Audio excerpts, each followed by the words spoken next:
അങ്ങനെയല്ല, പ്യോറായിരിക്കണം. തങ്കം പോലെ ആയാലേ പുള്ളി മോക്ഷം കൊടുക്കുള്ളൂ.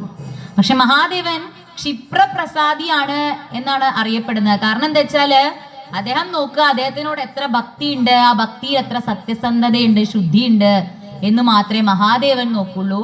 പക്ഷേ വിഷ്ണു അങ്ങനെയല്ല, എല്ലാ രീതിയിലും ശുദ്ധമായിരിക്കണം. ആഹാരമാണെങ്കിൽ സാത്വിക, എല്ലാ രീതിയിലും സാത്വിക ഭാവത്തിലുള്ളവർക്ക് മാത്രമേ മോക്ഷം കൊടുക്കുള്ളൂ. ആര്?